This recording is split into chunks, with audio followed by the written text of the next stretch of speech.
Национальный центр «Россия» – пространство гордости за свою страну и людей, которые в ней живут. Аналогов ему в мире нет. Здесь работает постоянная экспозиция «Путешествие по России». Это наглядная демонстрация достижений нашей страны в прошлом и настоящем. С момента открытия Национального центра в ноябре 2024 года прошло более 10 выставок. Мы сотрудничаем с лучшими производителями страны. В универмаге «Россия» можно найти продукцию, созданную руками и сердцем. В гастрономических рядах представлены кухни народов России. Через вкус можно многое узнать о стране, ее традициях и культуре. Национальный центр – это сотни культурных, образовательных, деловых и международных событий, важных для всего мира. Мы соединяем сердца на первом, единственном в мире свадебном фестивале. Это бережное сохранение традиционных семейных ценностей. Мы бережно храним память о подвигах героев и объединяем людей со всех уголков России, создавая живую связь прошлого, настоящего и будущего. Особое внимание уделяем молодежи и развитию их профессиональных навыков. В школах юного экскурсовода и журналиста мы признаемся в любви к родине. В 2029 году откроется новое здание Национального центра в Москве.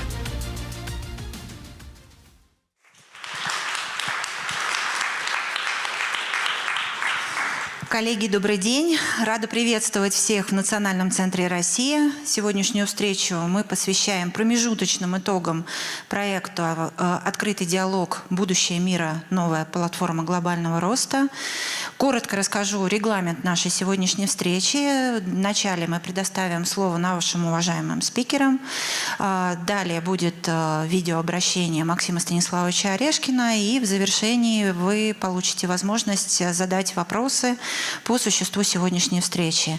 О возможности права открыть наше сегодняшнее мероприятие предоставляю генеральному директору Национального центра «Россия» Наталье Виртуозовой. Приветствую.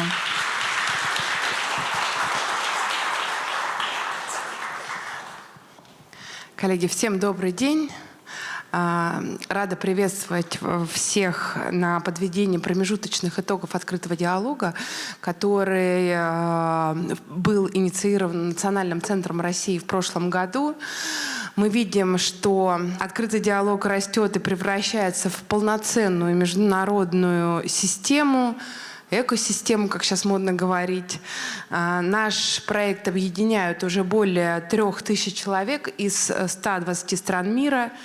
И, как сказал наш президент Владимир Владимирович Путин, он отметил роль открытого диалога в современном мире, всех авторов, исследователей с разным опытом и взглядами объединила сильная и дерзкая идея сформировать общее понимание будущего.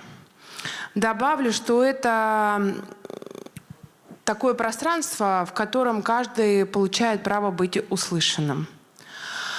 В апреле мы провели второй открытый диалог и подвели итоги конкурса эссе. Для дискуссии в очном формате к нам в Москву приехали представители 42 стран, 102 эссеиста. У нас сюда приехали, это лучшие эссеисты. И открытый диалог в этом смысле стал таким пространством преемственности. Многие участники прошлых лет также приехали к нам обсудить очень дерзкие идеи. В этом году в открытом диалоге, в конкурсе эссе участвовали уже представители 102 стран.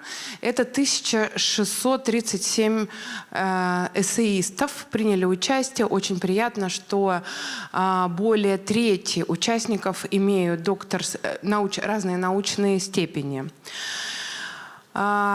И также мы видим, что у нас уже образовывается такая площадка, где эксперты, уже у нас более 20 экспертов международных очень высокого уровня принимают участие в этой площадке. И у нас есть победители, но самое главное, что в этом году мы запустили новинку, это ярмарку идей. И несколько эссеистов были отобраны нашим представителями российского бизнеса для того, чтобы идеи уже были реализованы на практике. И мы увидим, я надеюсь, скоро эту реализацию. И для нас это очень важно, что открытый диалог — это не просто идеи, это в первую очередь, конечно же, и реализация. До конца года у нас будет еще несколько экспертных встреч. Ну, как мы уже говорили, мы сегодня еще Максим Станиславович Орешкин об этом скажет, что будет обсуждение, экспертное обсуждение доклада. И также очень важно отметить, что в рамках ВЭФа во Владивостоке в сентябре состоится экспертная площадка. У нас очень важно, что Максим Станиславович Орешкин выступит в сентябре в Екатеринбурге в рамках Всемирного фестиваля молодежи, для молодежи, который приедет со всего мира. И Максим Станиславович готовит такой обновленный доклад, и очень интересно, как молодежь воспримет это. И мы очень надеемся, что появится больше молодых экспертов. Ну и, конечно, традиционно в ноябре в рамках симпозиума, который проходит в Национальном центре России, в рамках симпозиума «Создавая будущее», мы объявим о 3-м сборе эссе. Очень ждем работы со всего мира. Ну и завершая свою речь, я хочу сказать, что открытый диалог — это все-таки в первую очередь экспертная работа. И наш главный, хочу сказать, единственный, наш надежный партнер с первых дней открытого диалога — это, безусловно, Третий Рим. Поэтому я передаю слово Наталье Стапран, руководителю, которая провела вместе со своей командой, Наташа, позволю себе сказать, очень молодой, очень дерзкой, очень яркой командой подвести итог и вместе с Максимом Станиславовичем Орешкиным создать вот этот доклад. Спасибо, Наталья, я вам передаю слово. Коллеги, встречаем, пожалуйста, Наталья Стапран, директор Центра межотраслевой экспертизы «Третий Рим». Ярослав Еловенко, руководитель направления «Глобальная экономика» и Международный институт ТРИМ. Александр Дюкарев, главный эксперт «Новая экономика и цифровая трансформация». И Анастасия Ким, главный эксперт «Эффективное государство. Третий Рим». Наталья Валерьевна, прошу начать. Спасибо большое, Екатерина. Вот у меня, собственно, в руках тот самый доклад, про который рассказала Наталья Сергеевна. Действительно, это второй, на самом деле, доклад. В прошлом году был первый в связи с первым нашим циклом открытого диалога. И доклад прошлого года был ориентирован на 4 ключевые вектора, по которым и по сей день продолжает жить открытый диалог. Это 4 тематические такие направления ключевые: человек, среда, связанность и технологии. В этом году доклад по 5 мегатрендам. И здесь, прежде всего, для нас было важно посмотреть, чем живет мир, какие силы сейчас, сегодня меняют будущее. Это ни в коем случае не попытка предсказать будущее или точно сказать, каким оно будет через 10 или 20 лет, но очень важно именно сейчас проанализировать объективно существующие в разных уголках нашей планеты вот эти вот тенденции. И 5 мегатрендов, собственно, касаются ключевых направлений, которые сейчас начинают изменяться, которые до сих пор, казалось бы, были незыблемы, и все были уверены, что мир так и должен жить.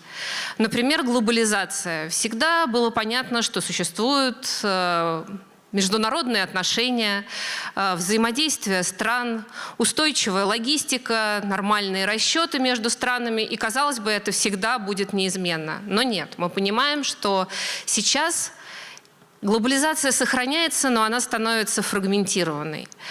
Логистика, конечно же, тоже есть, страны общаются, грузы движутся, но она также меняет свои траектории, становится чуть более регионально ориентированной и, конечно же, встречается с большими барьерами. Про финансовую систему есть отдельный тренд. Это изменение традиционных финансов. Это как раз второй тренд, про который идет речь в докладе. И здесь мы понимаем, что, с одной стороны, традиционная финансовая система себя изжила. Появляются новые инструменты расчетов.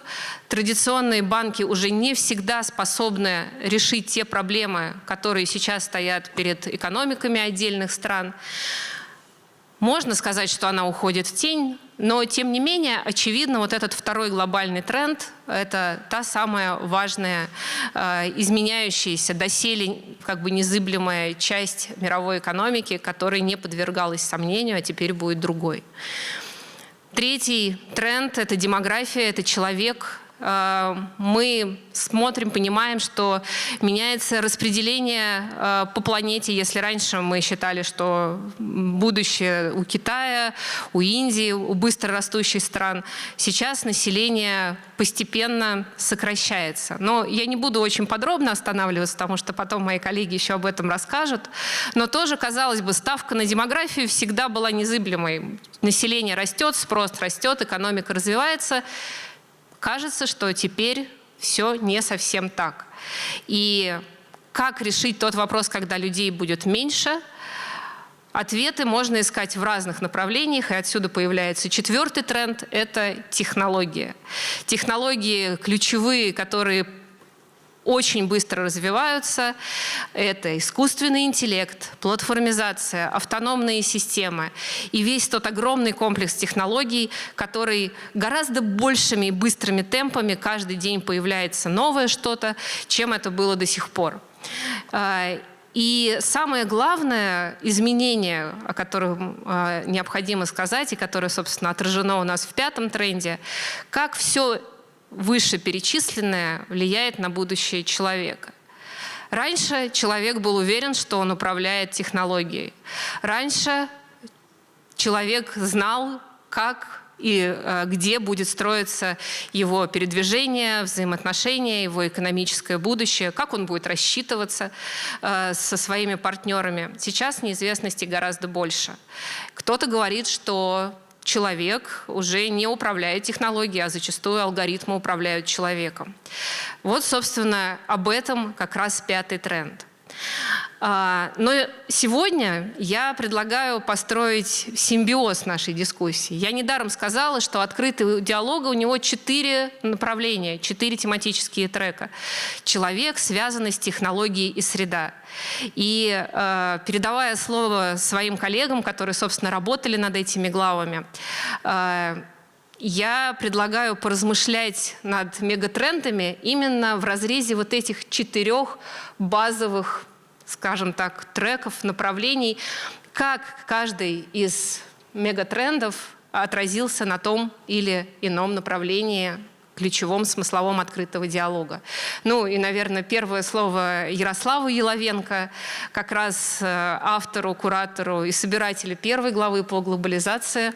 Ярослав, вам слово. Спасибо большое, Наталья Валерьевна, коллеги. Действительно, поскольку в Центре Третий Рим я руковожу направлением глобальной экономики и международные институты, логично, что я начну рассказ с тематики связанности, с тематического вектора. И это еще логично с содержательной точки зрения. Мы можем считать, что именно связанность – это базовый слой, который соединяет другие тематические векторы: инвестиции в человека, инвестиции в технологии, инвестиции в среду. Сегодня можно много услышать дискуссий о конце глобализации. На наш взгляд, это все-таки преувеличение. То, что мы наблюдаем сейчас, скорее можно назвать перемаршрутизацией и большой перестройкой, сменой парадигмы глобализации. Наша гипотеза, что она настолько существенна, эта перестройка, что мы можем сейчас говорить уже о полноценной глобализации 2.0. В чем же ее основное отличие?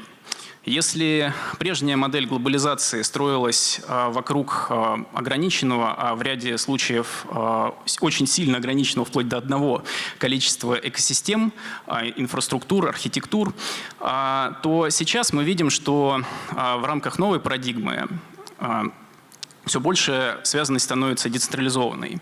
Все больше связанность становится историей не про скорость, эффективность, стоимость взаимодействия, а про устойчивость, про автономность и про суверенитет в рамках такого взаимодействия.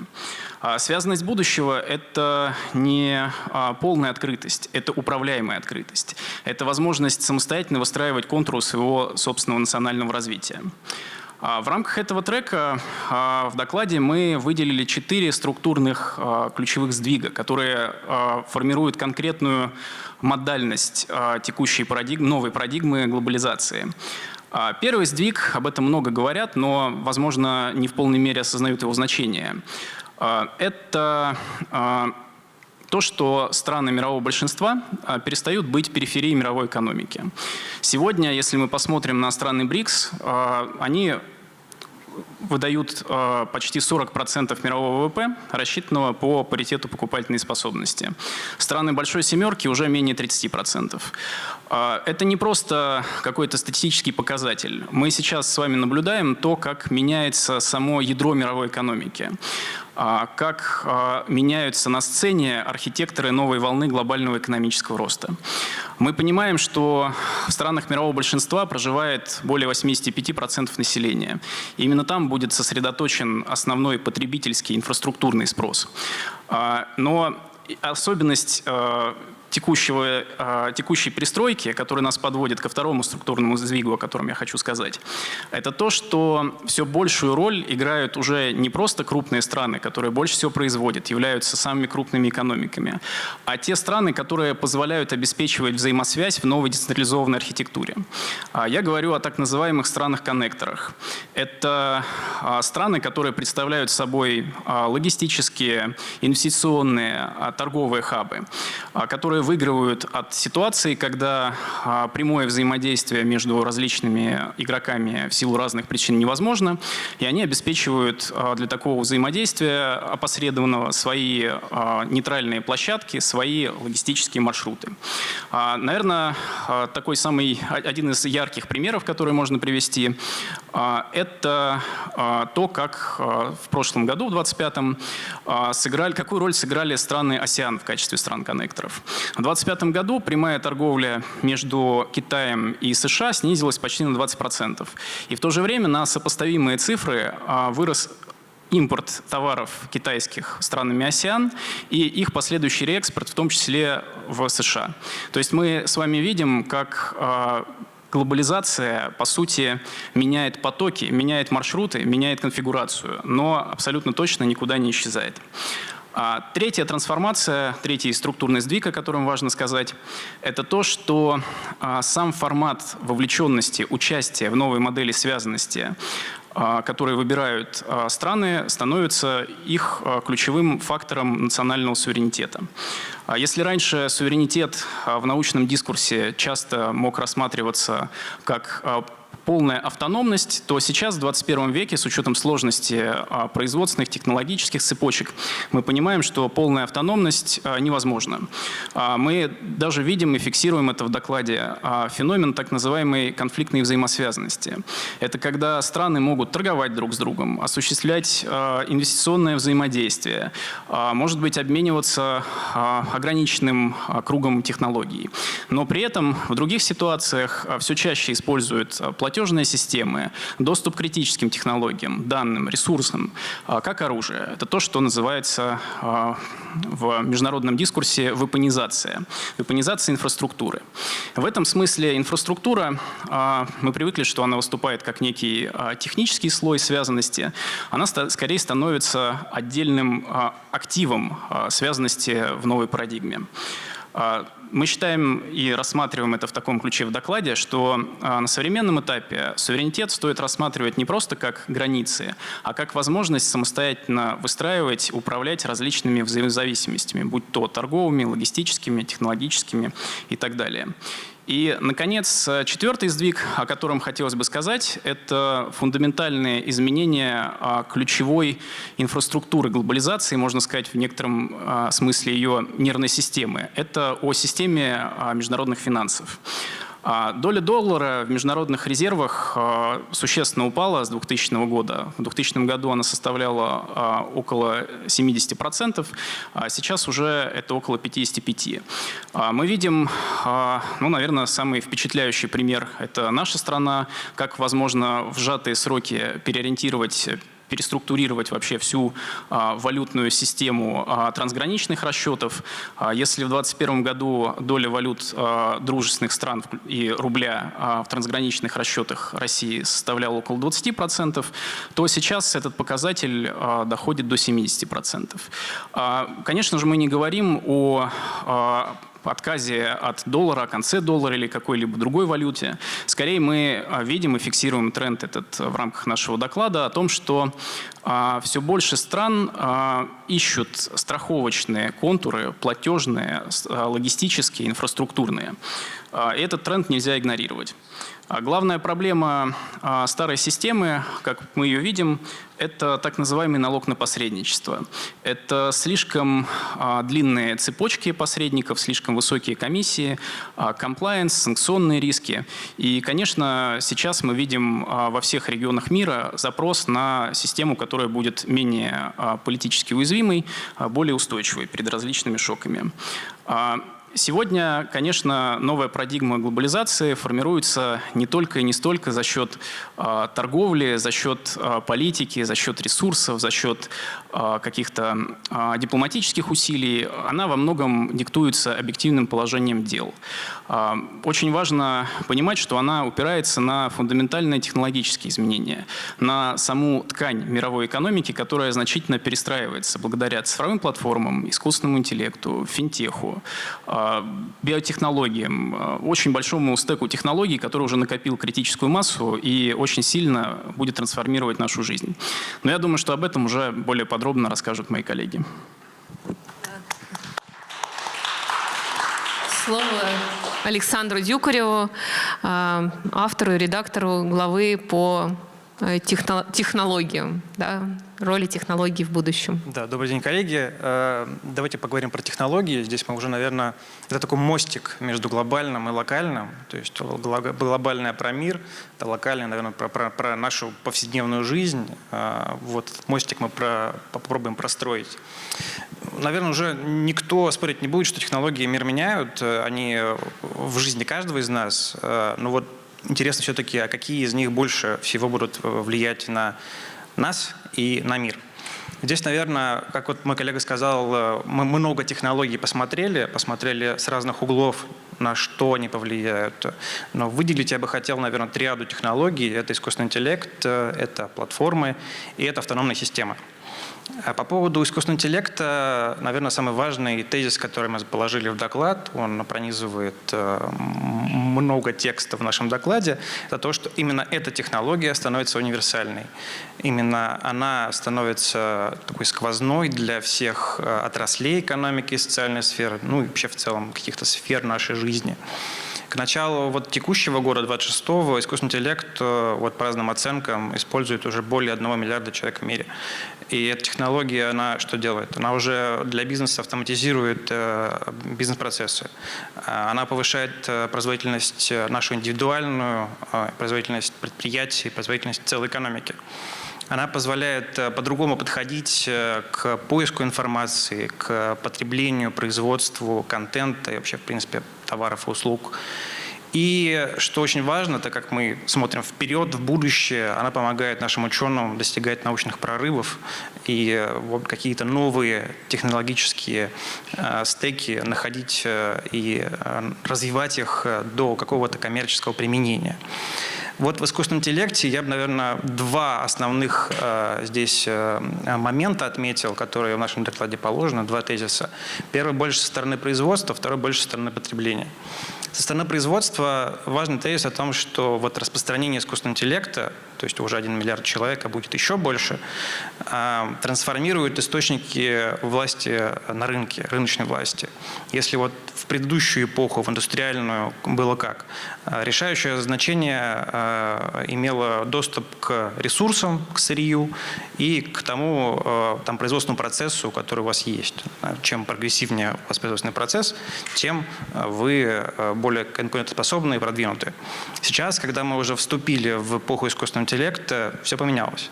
Сейчас стратегическое значение имеют вычислительные мощности и энергетика. То есть если компании и государства имеют доступ к дешевой и надежной энергии для того, чтобы питать дата-центры, которые делают вычисления. Если у вас компании в стране, которые имеют доступ к очень прогрессивным технологиям производства полупроводников, чипов, и если у вас, в принципе, эти вот вычислительные мощности размещены внутри страны, значит, у вас все хорошо, значит, ваше положение на рынке будет в среднем выше, чем у других игроков, у которого всего этого не будет. Второй тезис, он больше про потребление, как я и сказал. Он про то, что мы уже находимся в экономике, где есть искусственный интеллект. Это уже данность. Но мы пока находимся в экономике, где искусственный интеллект – это инструмент. Инструмент, который позволяет нам решать какие-то точечные, отраслевые, прикладные задачи. Как это будет потом, в ближайшие годы, это будет зависит от того, как мы развиваем наших автономных и-агентов. То есть вот есть такое явление, нарождающееся, становление которого мы сейчас наблюдаем в мире и России, агентная коммерция. Что-то такое, что оно предполагает? Оно предполагает, что сейчас какие-то транзакции, которые мы в экономике осуществляем, купля-продажа, оказание услуг, заказа и оказание услуг, какие-то другие транзакции, более неоднородные, менее структурированные, они будут за нас осуществляться автономными и-агентами. То есть наша задача будет только задать задачу естественным языком. На выходе мы уже получим результат. И здесь надо сказать, что вот мы уже видим ростки, как это прорастает. И в России есть транзакционные сервисы. Не будем называть конкретные компании, чтобы это не было рекламой. Но я бы сказал, что мы посмотрели в будущее и увидели, что оценки этого рынка, они действительно поистине огромные. То есть это порядок чисел триллиона долларов. И в потребительском секторе, и в бизнес-сегменте. Вот эти моменты по искусственному интеллекту я бы хотел зафиксировать. Вторая технология – это цифровые платформы. Что здесь самое важное? Здесь самое важное, что платформы превращаются, по сути, в инфраструктуру алгоритмического управления рынками. Чем вообще отличается платформенная экономика от того, что у нас есть в традиционном понимании экономики? Платформы более эффективно сводят спрос и предложение на рынке. И благодаря алгоритмическому управлению они сводят к нулю или практически к нулю транзакционные издержки между спросом и предложением для осуществления какой-то экономической транзакции. Что еще важно с точки зрения платформ, так это то, что как только платформа достигает критической пользовательской базы, для ее масштабирования уже не нужно так много ресурсов. То есть как только платформа достигает этой критической базы, масштабирование происходит с минимальными издержками. Почему это так работает? Потому что платформы научились делать положительный цикл собственного улучшения. Как это работает? Больше экосистема участников внутри платформы, больше пользователей, больше полезных данных платформа собирает. Транзакционных, поведенческих, любых других полезных данных, которые может использовать для улучшения своего бизнес-процесса. Благодаря этим данным алгоритмы, которые в основе решений платформ заложены, они становятся точнее, более эффективнее, более подходящие для персонализированных предложений для пользователя. В итоге повышается эффективность и снижаются издержки. Мы уже сейчас видим в мире, и мы говорим не только про мир за исключением России, включая Россию, что количество пользователей на платформах, оно стремительно растет. Транзакционная активность этих пользователей на платформах также растет, и мы видим, что этот тренд, он оказывает устойчивое влияние на всю мировую экономику. Наверное, важным еще было бы сказать, что платформы уже охватывают достаточно большое количество сфер нашей жизни. Это и торговля, то есть вот маркетплейсы в нашей жизни очень плотно уже. Это и финансы, это и городская логистика. Но благодаря симбиозу платформы искусственного интеллекта, что мы увидим? Мы увидим, что те отрасли, которые сейчас сложно платформизировать из-за того, что там очень неоднородные, неструктурированные, нестандартизованные транзакции, благодаря искусственному интеллекту их станет тоже возможно платформизировать. И платформизация таким образом будет расширяться на те отрасли, на которые пока расшириться не может.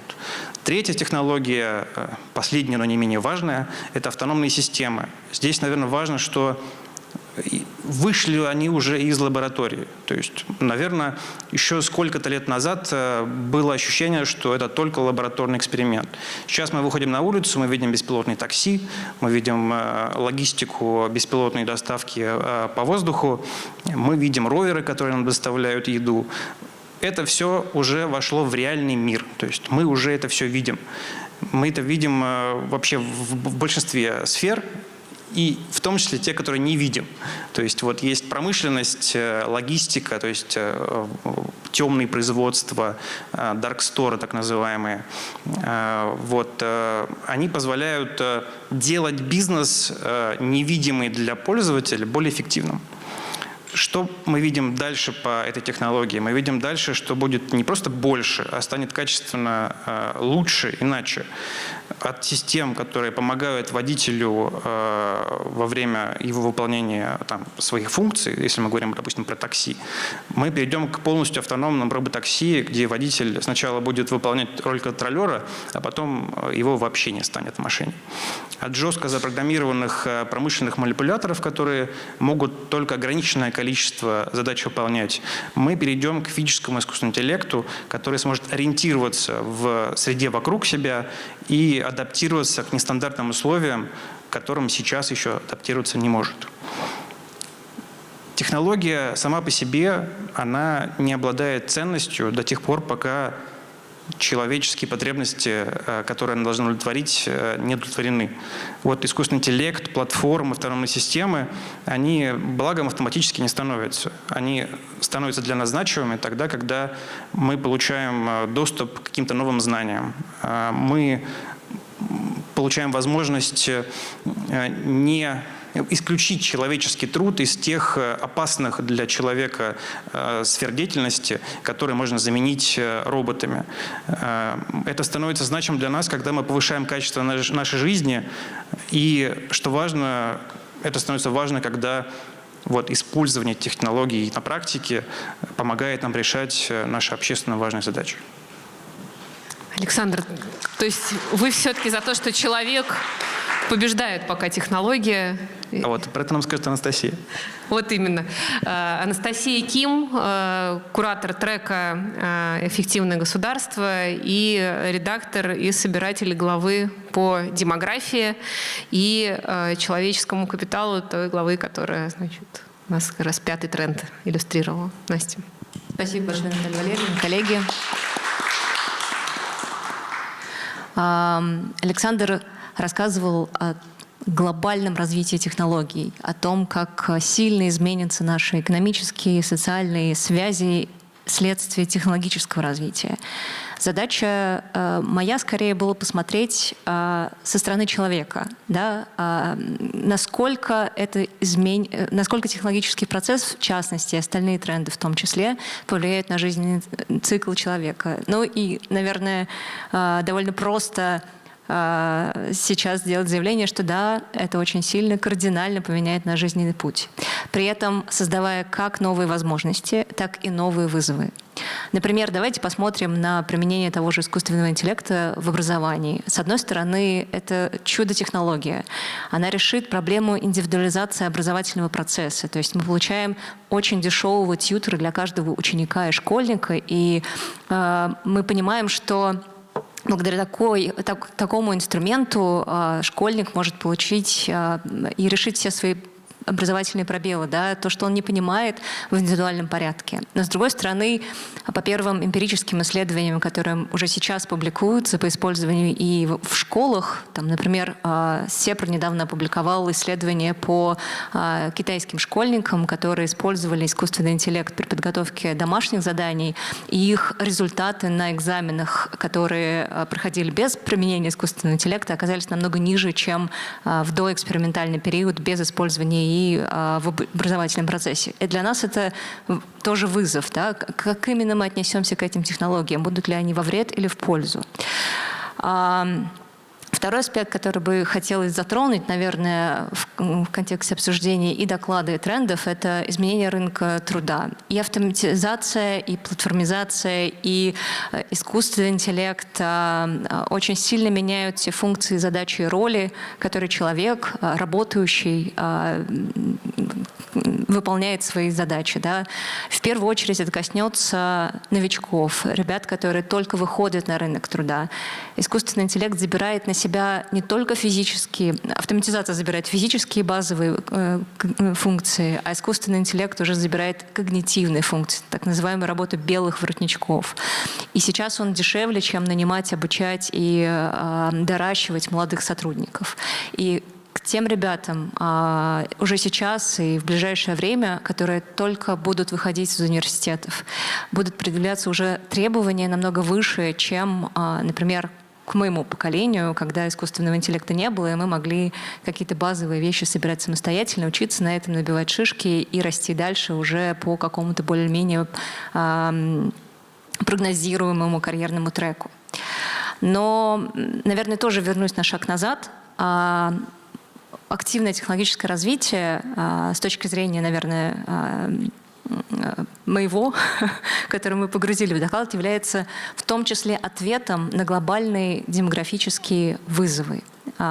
Здесь, наверное, подробно чуть-чуть остановлюсь. В докладе у нас выделено несколько трендов демографических, про которые в том числе уже Максим Станиславович очень много рассказывал в рамках своих презентаций.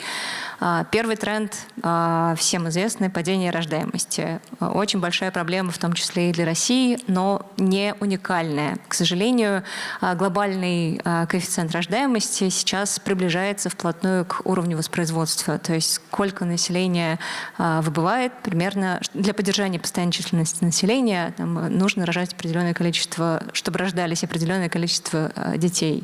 И сейчас мы примерно в паритете. Но по прогнозам это количество рождений будет снижаться дальше по многим причинам. Второй тренд — это увеличение продолжительности жизни.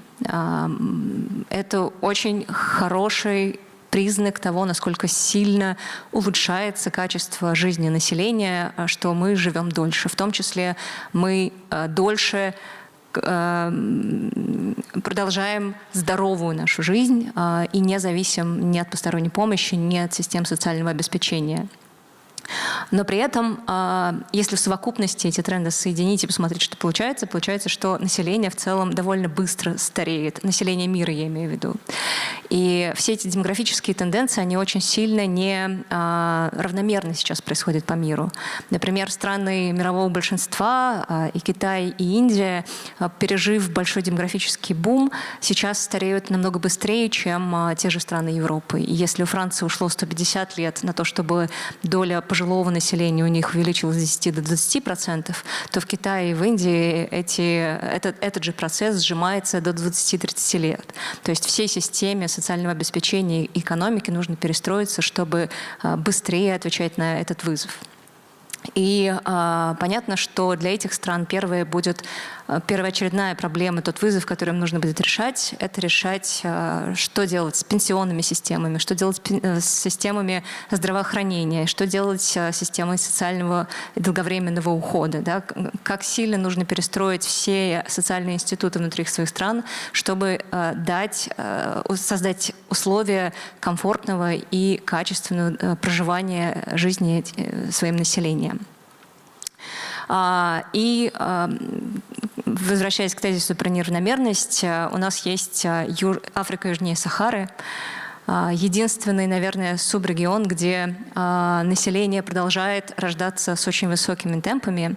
И к 50-му примерно году этот регион останется чуть ли не единственным источником прироста трудоспособного населения. Большой-большой резервуар населения трудоспособного возраста. И с одной стороны, да, это огромный демографический дивиденд, уникальное какое-то конкурентное преимущество для этих стран. Но с другой стороны, вы представьте, что у вас небольшая страна, небольшая экономика, и вам нужно будет трудоустраивать по 2 миллиона человек в месяц. Не в год, а в месяц. Текущие темпы создания новых рабочих мест в Африке примерно 3 миллиона в год. Насколько сильно нужно будет перестроиться этим странам, чтобы их демографический дивиденд действительно остался дивидендом и не превратился в источник социального и какой-то неустойчивости. Да? Наверное, завершу ближе к тому, что наша среда, те институты, которые мы создаем, да, сейчас, наверное, и инструмент, и будет переживать большие последствия от всех изменений. И передаю слово своим коллегам. Настя, спасибо. Мне кажется, что вопросов у нас получилось больше, чем ответов, но в этом суть и всего формата «Открытый диалог». Он задумывался как площадка, где можно поговорить о будущем. И мне кажется, нынешний доклад как раз совместил в себе и форсайт-логику, и те условно-статистические данные, которые уже сейчас есть. Я вначале не сказала, что изначальным руководителем, да, и научным руководителем Центра «Третий Рим» является Максим Станиславович Орешкин, который в январе созвал экспертные диалоги, и на самом деле содержание доклада вы можете посмотреть на сайте «Открытого диалога» в формате видеолекции Максима Орешкина. Во время сбора эссе мы как раз постарались соотнести идеи 1600, вот как Наталья Сергеевна сказала, эссеистов, с тем, что предложили эксперты, что прозвучало в январе. И уже тогда появлялись отдельные цитаты в презентации Максима Орешкина в апрельской. И, собственно, сейчас в докладе мы тоже, помимо обозначенных моими коллегами таких научных изысканий и кабинетного исследования, процитировали больше 50 фрагментов из эссе апрельского нашего конкурса, которые в том числе иллюстрируют те или иные тенденции. Но идей гораздо больше. И я надеюсь, что это только начало дальнейшей работы. И то, что мы не успели из эссе сейчас положить в доклад, мы обязательно положим в доклад 3, который будет в будущем году. Да, Наталья, спасибо. Я хотела бы тоже поддержать слова Натальи Валерьевны и сказать, что у нас уже складывается традиция, что авторы эссе переходят из года в год. Да, такая хорошая экспертная преемственность, и тем самым они развиваются сами, они развивают свои идеи и позволяют нам развивать открытый диалог. Поэтому спасибо большое, что полагаетесь на идеи авторов эссе. Пишут они их не просто для того, чтобы мы их опубликовали, а для того, чтобы это действительно закладывала какой-то базис и аналитический, и экспертный базис для формирования вот тех вот мегатрендов, которые сейчас являются, наверное, таким желаемым информационным источником для всех нас и не только нас. Но доклад – это, естественно, наверное, такой вот основной аналитический продукт открытого диалога, но вместе с тем вокруг него строится обсуждения, строятся экспертные встречи. И сейчас условно слово хочется передать Максиму Станиславовичу Орешкину, заместителю руководителя администрации президента и куратору открытого диалога. Прошу на экран. Добрый день, уважаемые коллеги. Мы продолжаем нашу работу в рамках открытого диалога. В январе, в начале этого года, мы вместе с международными экспертами собирались в Москве, обсуждали те глобальные тренды, которые меняют жизнь мира, меняют жизнь людей по всему миру.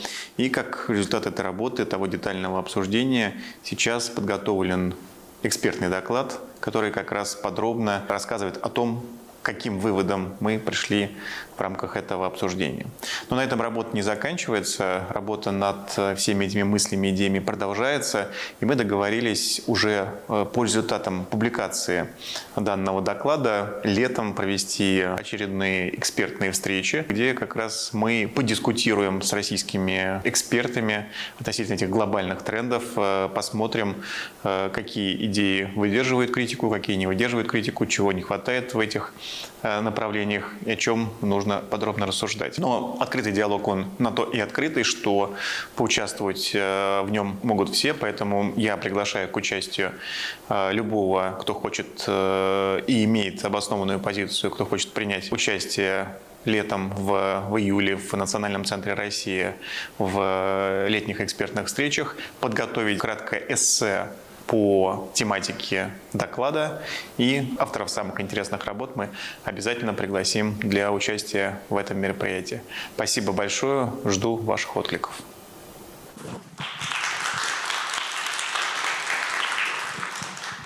Уважаемые журналисты, я знаю, что, наверное, есть вопросы. Пожалуйста, коллеги мне в зале помогут. Ну, давайте начнем вот с молодежи. Дадим слово представителям школы юного журналиста Национального центра «Россия». Спасибо, что вы с нами. Представьтесь, пожалуйста. Здравствуйте, меня зовут Екатерина Кочешкова, мне 13 лет, и, как вы сказали, я представляю школу юного журналиста. Спасибо вам большое за такую интересную беседу, было очень интересно, и мы с моей коллегой Машей очень много нового для себя узнали. Но у нас накопился вопрос. Если столько уже решений принимают алгоритмы, то в чем же тогда незаменимая роль человека? Спасибо. Наталья Валерьевна, начните. Я думаю, что отчасти Александр уже сказал, что да, человек по-прежнему решает, определяет и формирует эти технологии. И управление ими, оно очень важно. Критическое мышление. Даже когда искусственный интеллект помогает вам делать домашнюю работу, обязательно проверьте и посмотрите, у того ли он списал. Потому что что попадает в общую базу данных, да, это еще неизвестно. Человек должен продолжать думать и мыслить критически. И тогда, наверное, никакая технология не будет властвовать над ним. Александр. Да, я бы добавил здесь, что есть еще момент разработки, что люди, которые эти системы разрабатывают, они, по сути, выступают архитекторами. Они создают те целеполагания, те установки, ценностные в том числе, которые потом лежат в основе этих систем. То есть, когда вы делаете домашнюю работу, те установки, которые заложены в систему, они вам откликаются ответами, которые получаете. Спасибо. Настя, может быть, вы добавите, как самый человекоцентричный контур открытого диалога? Я бы, наверное, здесь добавила, задача человека, поддержу тезис Натальи Валерьевны, критическое мышление особенно нужно развивать, и особенно это нужно развивать молодому поколению, как вам, потому что, еще раз, и это инструмент. Инструментом нужно пользоваться с головой. И здесь как будто бы нам нужно тоже как человечество осознать и не полагаться, не отдавать какие-то критически важные решения именно искусственному интеллекту или другим инструментам. И принимать субъектность, оставаться субъектом и на рынке труда, и в образовании, и как человек, и эксперт в любой области. Да, спасибо. То есть, иными словами, тренируйте свой собственный интеллект для того, чтобы не стать рабом алгоритма. Пусть он на вас работает, а не наоборот. Так, коллеги, есть ли еще вопросы? Да, вижу справа. Повыше, пожалуйста, руку, вас помощники не видят. Представьтесь, пожалуйста. Яков Тимаков, журнал «Эксперт». Добрый день. Про рабов алгоритмов хотелось бы продолжить и вопрос к Александру. Максим Орешкин в своих докладах не раз говорил о технологических колонизаторах и тех, кто рискует ими стать. Говорил он об этом в разных контекстах и в контексте платформизации в том числе. Известно, что Россия сейчас преуспевает с платформизацией. Представители наших платформ выходят на международные рынки, но есть страны, которые в этом уже преуспели, которых можно назвать преуспевшими. Это в том числе Соединенные Штаты Америки, это в том числе Китай. Александр, в какое место в докладе России отводится в новой мировой архитектуре, и не рискует ли она стать той самой технологически колонизированной страной, а может быть и колонизатором? Точно не рискует стать колонизируемой страной. Я бы сказал, что в нашем докладе Россия входит как минимум в четверку тех стран, у кого либо уже есть полный технологический суверенитет, либо есть большой потенциал для того, чтобы иметь полный технологический суверенитет. Это как минимум две страны, которые вы уже назвали, это США и Китай. Туда добавляется Россия и Индия. Это четверка, костяк тех стран, которые с большим потенциалом, чтобы иметь полный технологический цифровой суверенитет. Почему Россия, при том, что развивает свои платформы, свои технологии, не рискует стать колонизатором? Потому что, когда наши платформы заходят на зарубежные рынки, это синергия, это коллаборация. То есть мы, когда приходим, мы локализуем всю инфраструктуру обработки, хранения данных в этой стране. Мы предоставляем возможность для той страны, той юрисдикции, которая наша платформа будет пользоваться, иметь независимый контур управления этим решением. То есть как бы центр управления, он не остается в России, он переносится в ту страну, в которой та или иная платформа функционирует. И, наверное, здесь важно, что как бы можно технологический суверенитет развивать самостоятельно. То есть вот, мне кажется, США и Китай – это пример того, когда страны, имея большой потенциал, сами дошли путь от точки А до точки Б. У нас все-таки подход здесь не только связанный с нашей самостью, самодостаточностью, но и с тем, чтобы достигать технологического суверенитета через сотрудничество. То есть если мы в коллаборации со странами БРИКС, куда входит и Китай, и Индия, и многие другие страны, будем вот в эту сторону с этим вектором смотреть, я думаю, что не только 4 страны, которые я уже назвал, будут иметь потенциал суверенного развития, но и больше. Да, Александра, спасибо. Коллеги, есть ли еще вопросы? Да, вижу левый сектор. Добрый день. У меня несколько вопросов. Простите, представьтесь, пожалуйста. Да, Шитькова Дарья, РИА Новости агентства. Первый вопрос. Какой ключевой тренд, на ваш взгляд, будет определять развитие мировой экономики в ближайшие 5-10 лет? И чем такой сценарий отличается от прогнозов международных организаций, таких как МВФ, Всемирный банк? Ярослав, точно ваш вопрос. Определенно. Спасибо за вопрос, Дарья. Я бы начал, на самом деле, с конца отвечать. Можно сказать, что те прогнозы, которые публикуют международные организации, будь то Всемирный банк, Международный валютный фонд, все-таки это достаточно узкоспецифические экономические прогнозы, обычно рассчитанные на краткосрочную, в лучшем случае среднесрочную перспективу. В них мониторятся конкретные показатели, в этом их методологическая глубина, методологическая сила. И, конечно, мы в рамках нашего доклада не пытались воспроизвести что-то похожее, не пытались ни в коем случае с коллегами конкурировать. Как сказала Наталья Валерьевна, мы постарались, с одной стороны, объединить количественные данные и понятную эмпирику с элементами форсайтового исследования. То есть не высчитать до 10-й доли, как будут развиваться там, торговые потоки, инвестиционные потоки, какова будет динамика ВВП каждой конкретной страны, а скорее более так высокоуровнево посмотреть, как будет переформатироваться сама структура мира. И здесь мы как раз подходим к первой части вашего вопроса, и во многом это пересекается еще и с предыдущим вопросом. На мой взгляд, ключевой глобальный тренд, ключевой тренд мировой экономики на перспективу не обязательно даже 5-10 лет, а скорее всего даже и более долгосрочно. Это то, что мировая экономика становится более многослойной сетевой архитектурой. То есть помимо традиционных акторов, помимо государств крупнейших и взаимосвязи между ними, эти государства во многом совпадают с теми 4, которые обладают или потенциалом потенциалом или уже обладают полным стеком суверенных решений. Эти крупнейшие государства могут продвигать платформы своего собственного суверенного развития в различных сферах. Речь идет не только о классических платформах в понимании маркетплейсов, городских сервисах, но и, по сути, любые экосистемные инфраструктурные решения. Но в классическом понимании к узкой такой однополярности или концентрации высокой центров силы, скорее всего, мир уже не вернется.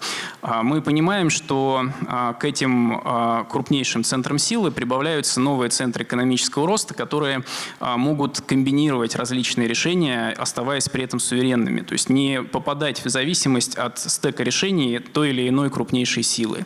Появляются децентрализованные акторы в виде сетей. Мы понимаем, что в теории сейчас можно построить уже проект какого-то сообщества на стеке децентрализованных технологий. То есть вплоть до того, что есть исследования про проекты телеграм-государства. Ну, конечно, это преувеличение, но я думаю, что здесь суть понятна.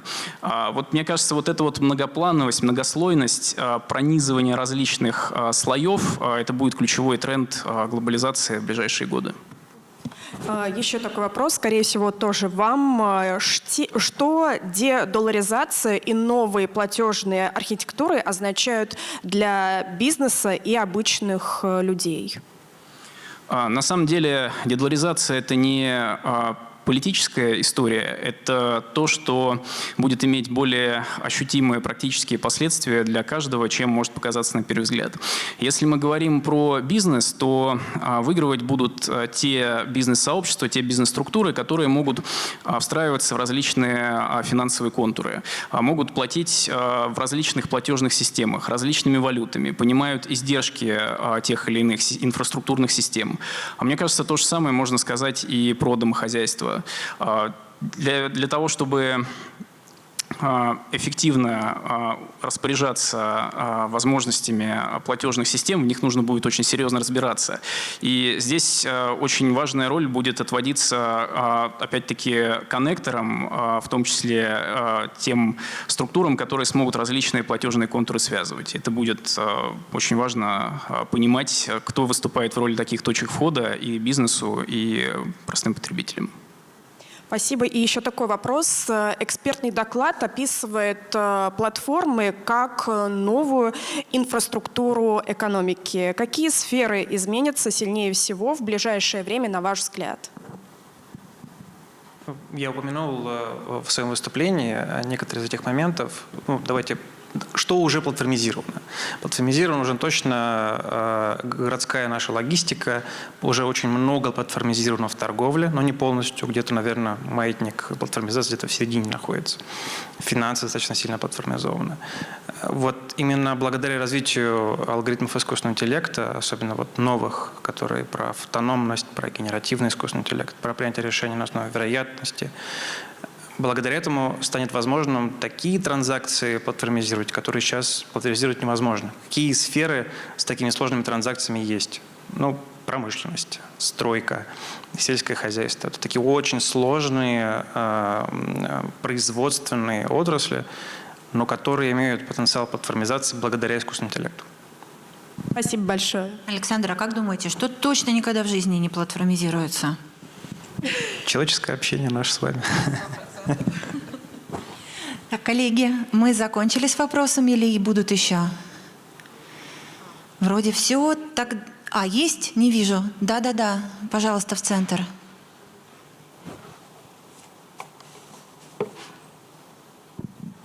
Здравствуйте, меня зовут Анастасия, телеканал RT. У нас 2 вопроса, и первым мы хотели бы задать Анастасии Ким. Где в мире сосредоточен оставшийся демографический потенциал, и как это меняет глобальный расклад сил, на ваш взгляд? Спасибо большое за вопрос. Я тоже частично ответила на него уже во время своего выступления. Наш потенциал, как определить потенциал демографический? Посмотреть на уровень рождаемости сейчас. Да? Количество рождений сейчас – это будущие работники, будущие люди, которые будут продвигать инновации и технологии. И сейчас рождаемость максимально, если по миру смотреть, скорее сосредоточена в Африке южнее Сахары. И эти страны будут буфером трудового капитала, наверное, в следующие лет 20-30, мне кажется. Спасибо. И следующий вопрос. Наталья Валерьевна, подскажите, почему в докладе почти не затронута тема энергетики, хотя именно доступ к энергии становится одним из ключевых ограничений для технологий, промышленности и новой глобальной инфраструктуры? Во-первых, у нас это может стать темой нашего следующего доклада. И второй момент, что на самом деле частично в отдельных вопросах, как в том числе и в случае с Александром, который сейчас говорил, да, что для обеспечения искусственного интеллекта очень важная роль у энергетики и в целом по миру. Но мы, наверное, знаете, как энергетика — это очень узкое понимание. Мы готовы подумать над темой конкуренции за ресурсы. И вот эта вот тема, наверное, более всеохватна, глобальна и важна. И давайте тогда перекинем мостик в наши дальнейшие исследования. Мы готовы думать об этом и размышлять. Спасибо за вопрос. Уважаемые будущие авторы эссе, имейте в виду, тема трека «Инвестиции в среду», в том числе в энергетику, будет в следующем этапе такой вот под особым контролем. Дерзайте. Ну, наверное, мы подведем итоги сегодняшней нашей встречи. Хотела бы поблагодарить наших участников. С нетерпением будем читать доклад. Доклад уже доступен на портале «Открытого диалога». Ссылку вы видите. Также напомню, что Максим Станиславович Орешкин анонсировал подготовку и, дай бог, будущее участие в летних экспертных встречах. Они состоятся в июле. О дате мы скажем позднее. Читайте паблики Национального центра России. Встреча пройдет в Национальном центре России. И для того, чтобы попытать удачу и высказать свою позицию относительно идеи, упомянутых в докладе, достаточно написать короткое эссе, очерк, как хотите, назовите данный труд. Это буквально 1500-2000 знаков. Будем ждать и будем приглашать на летние экспертные встречи. Спасибо большое.